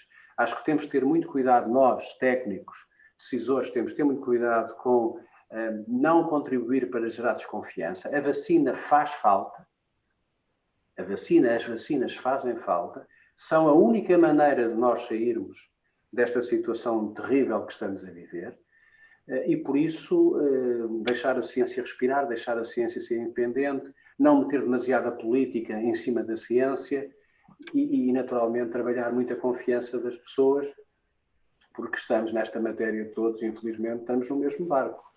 Profissionais de saúde, médicos, doentes, cidadãos, estamos todos no mesmo barco. Muito obrigada. Terminava só aqui, uma vez que já estamos próximos do nosso tempo final. Mariana, tenho uma pergunta, desculpa, eu antes de sair pedia desculpa, mas tenho uma pergunta que eu estou a ver no chat que eu poderei responder, se achar conveniente. Sim, eu pareceu que já estava de certa forma a responder a ela, mas no fundo isto diz respeito não à questão da vacinação em concreto, mas de uma forma mais lata em relação à comunicação em geral. Portanto, se quiser abordar isso, sim. Reforço, eu aliás, não sei se recordam, todo este processo, de certa maneira eu tive a ocasião de contribuir para ele num Expresso da Meia-Noite, com o professor José Artur Paiva, com a cientista Maria Mota, e com o professor Carmo Gomes, da Faculdade de Ciências. Quando nós, nesse Expresso da Meia-Noite, nós dissemos que era tempo de parar a mistura da comunicação técnica com a comunicação política. Não pode ser, nem aqui, nem em nenhuma parte do mundo. A comunicação técnica tem que ser independente e tem que ser apresentada publicamente como sendo autónoma do poder político. Porque isso favorece a independência da ação política e também favorece a independência da ação técnica. Portanto, relativamente ao nosso amigo Humberto Domingos, eu reforço que estou totalmente de acordo que é o que se faz na Europa e o que se faz noutros países. Deu mau resultado nos Estados Unidos, como viram com o Dr. Fauci, que às duas portuguesas que estava completamente envolvido naquela loucura da ação política. A comunicação científica e técnica é por natureza independente. E muitas vezes diz coisas que podem não agradar aos decisores políticos. Isso aconteceu comigo, mas quer dizer, nós não é uma questão de agradar ou deixar de agradar. Ou é factual ou não é factual, ou é verdadeiro ou não é verdadeiro. E isso dá também maior confiança aos cidadãos, porque há aquilo que nós podemos chamar o checks and balance. Quer dizer, não está tudo no mesmo saco a dizer as mesmas coisas. Não pode ser. A comunicação política é diferente da científica, da técnica, e é bom que assim continue a ser, e, portanto, totalmente de acordo, já para não dizer, como diz o Humberto Domingos na última expressão, é que depois gera um ruído que é um ruído insuportável, não é? É um ruído de uma confusão enorme. Claro. Muito bem. Há aqui também uma pergunta, um bocadinho, eu fiquei um pouco confusa com esta pergunta, que no fundo não é uma, mas uma sequência delas, mas que fala aqui um bocadinho da questão também da lógica sanitária da medicina preventiva, e depois fala um bocadinho já da questão da medicina intensiva. Parece-me que aqui um bocadinho mais dirigido para o Dr. Paulo Santos, esta questão de, não sei se quer abordar um bocadinho este ponto, da importância dos cuidados de saúde primários no futuro, não só, portanto, para lá da pandemia, como é que nós podemos agilizar de uma forma muito prática e pragmática para darmos mais resposta. É o quê? É diminuirmos listas ou seja, arranjar mais médicos de família, portanto, diminuir as listas de utentes por médico, é dividir tarefas, é um bocadinho de tudo. Queria tentar sintetizar assim em 2 ou 3 pontos o que é que lhe parece que é mais prioritário. Eu acho que é um bocadinho de tudo, não é? Assim, a questão está muito assim, qual é o nível de desempenho que é exigido aos cuidados de saúde primários. Se nós quisermos uns cuidados de saúde primários, como existe, por exemplo, em Espanha, em que o médico de família é pouco mais do que um sinaleiro que manda para o hospital e vai controlando algumas coisas em termos de prevenção, sobretudo prevenção primordial e depois até pouco prevenção primária, porque é o hospital que faz todo o resto do serviço, sim, nós podemos ter listas de utentes com podemos ter médicos de família com listas de utente 2.000, 2.500 médicos, 2.500 utentes.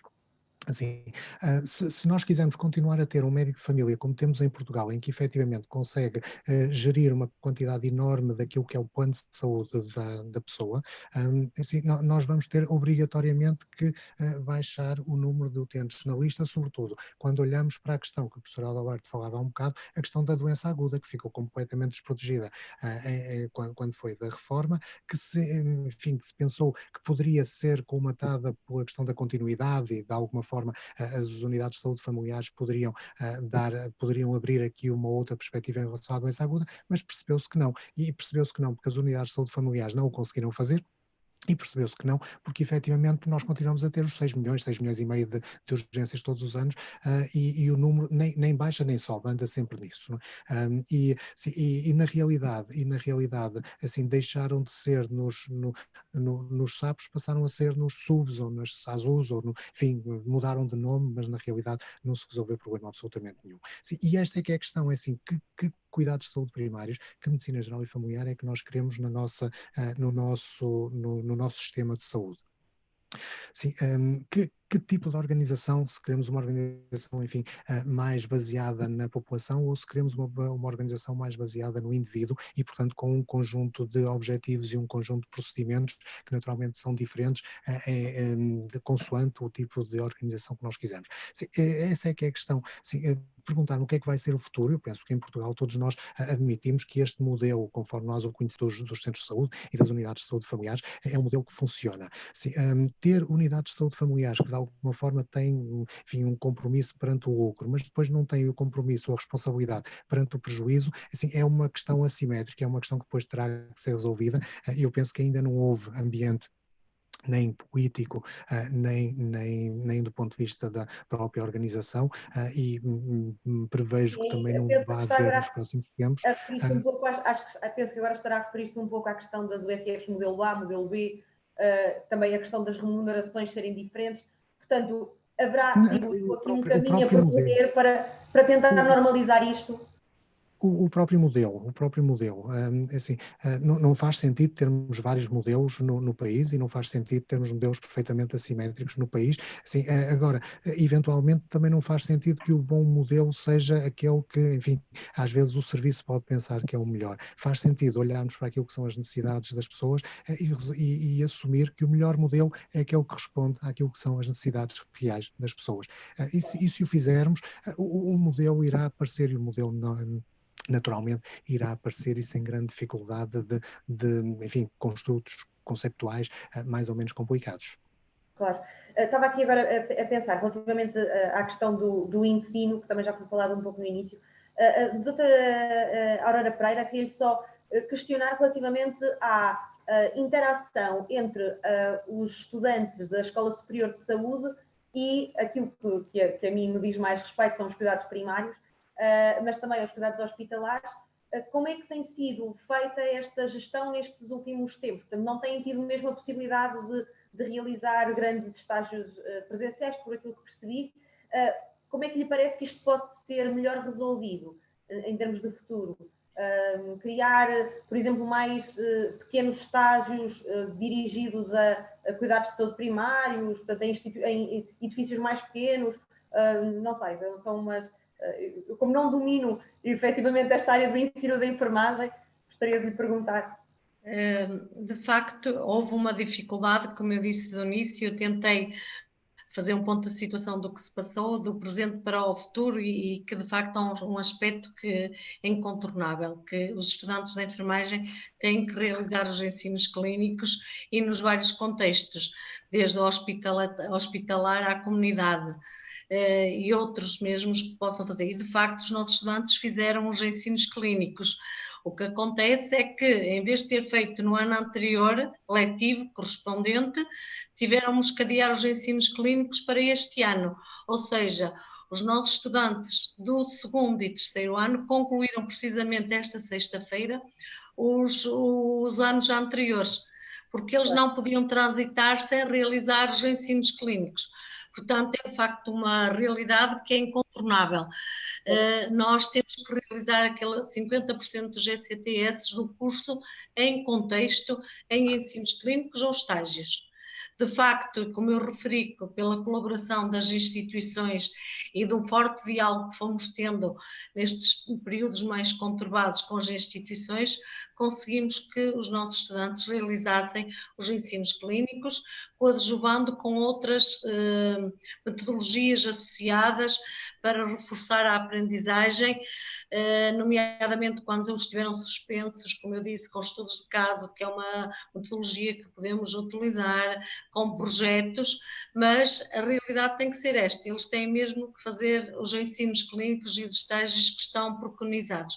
Há um aspecto que há pouco falaram, quando eu terminei relativamente à simulação, que é algo que nós temos investido, porque de facto prepara muitos alunos depois para, é uma realidade virtual, digamos assim, mas que os aproxima muito dos contextos reais e facilita depois a sua integração nos ensinos clínicos, dá-lhes mais segurança e, por outro lado, para os utentes também é muito melhor, até pelas questões éticas que se coloca do aluno não estar a experimentar pela primeira vez junto de um utente. E nós sabemos que hoje em dia, cada vez mais, os procedimentos invasivos felizmente são menos utilizados, embora só em contextos muito específicos, como o intensivismo, mas os nossos alunos têm que estar preparados para esses procedimentos e a simulação, com recurso a simuladores, que é de média, que é de baixa, que é de alta fidelidade,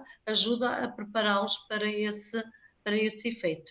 Agora, de facto, nós também temos que começar a aproximar a realidade dos nossos ensinos clínicos, a preparação dos nossos alunos, e penso que, de facto, aqui os aspectos preventivos, tudo isso é muito importante, cada vez mais os alunos estarem preparados nesse âmbito.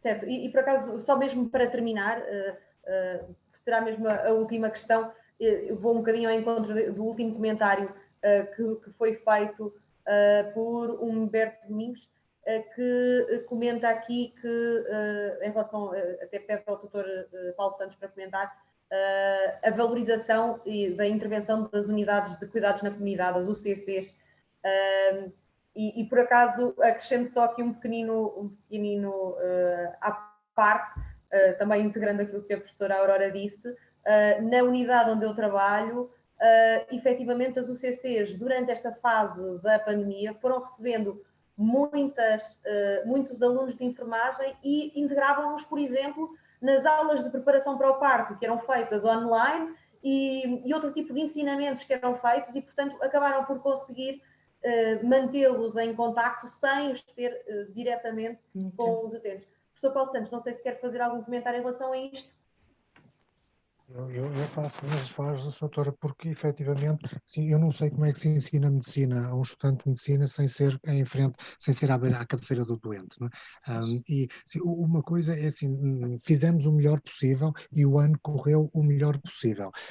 Sim, tivemos a colaboração, eu trabalho na Faculdade de Medicina, como sabe, tivemos uma colaboração que foi excepcional dos alunos, estiveram sempre disponíveis, tentaram ser parte sempre da solução, nunca parte do problema, e portanto conseguimos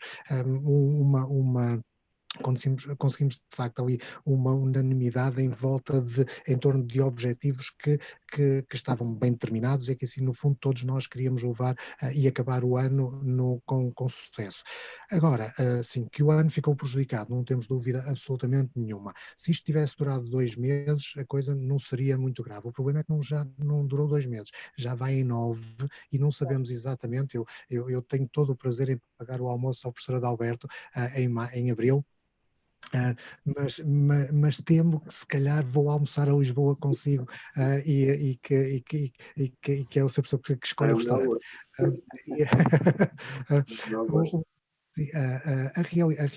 A realidade é que nós não sabemos quando é que vamos conseguir retomar o ensino normal dos nossos estudantes. Eu penso que todas as escolas médicas, todas as escolas da área da saúde têm este problema neste momento. Se nós tentamos, enfim, criar casos clínicos, até fizemos e estamos neste momento a preparar uma série de vídeos com consultas padrão para mostrar aos estudantes, mas isto não é ensino clínico, sim, isto é tentar remediar aquilo que é possível neste momento.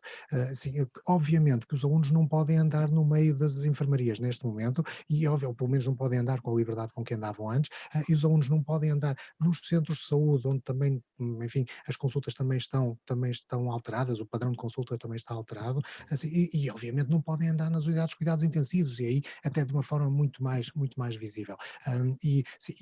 Portanto, assim, temos de facto este problema, a simulação resolve algumas coisas, assim, quando há um protocolo de atuação muito grande e quando os procedimentos estão de tal forma protocolizados como acontece, por exemplo, na medicina intensiva, enfim, já não Claro. está aqui o Zé Artur Mas efetivamente é para situações muito, como diz, muito protocoladas e muito mais difícil para situações do dia a dia e para a nossa prática. Mas a máquina não nos deixa pôr a mão no doente. Claro, exatamente. E este pôr a mão no doente, este common touch, não é?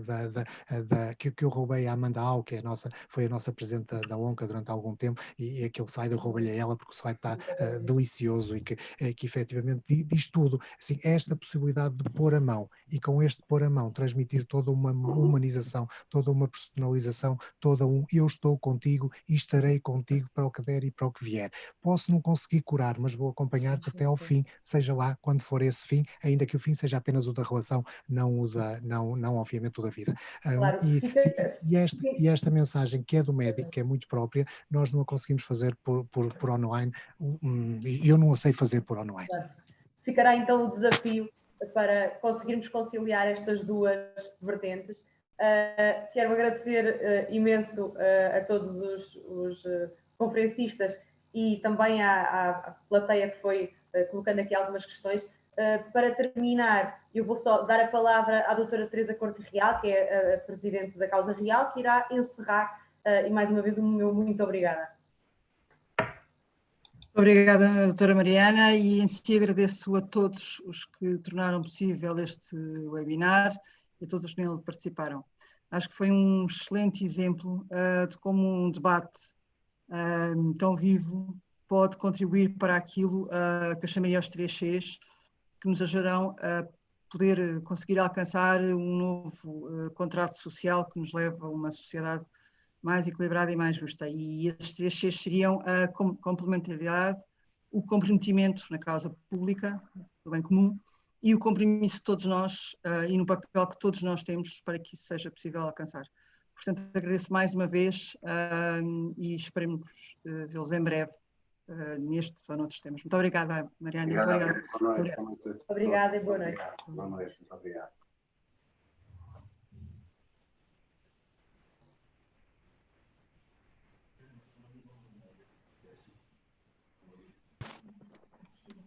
Boa noite.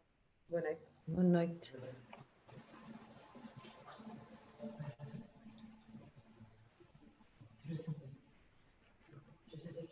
Boa noite. Boa noite. Boa noite e parabéns. Gostei muito deste painel, deste debate e também a Real Associação de Viana do Castelo está de parabéns e gostei muito da moderação da doutora Mariana, que foi brilhante, e de todos os participantes e conferencistas que demonstraram o seu saber. E, portanto, saio daqui satisfeito porque aprendi mais qualquer coisa. Muito obrigado a todos. Muito obrigada e boa noite. Boa noite. Yes, obrigado. Boa noite, com saúde, com saúde. Boa noite, boa noite.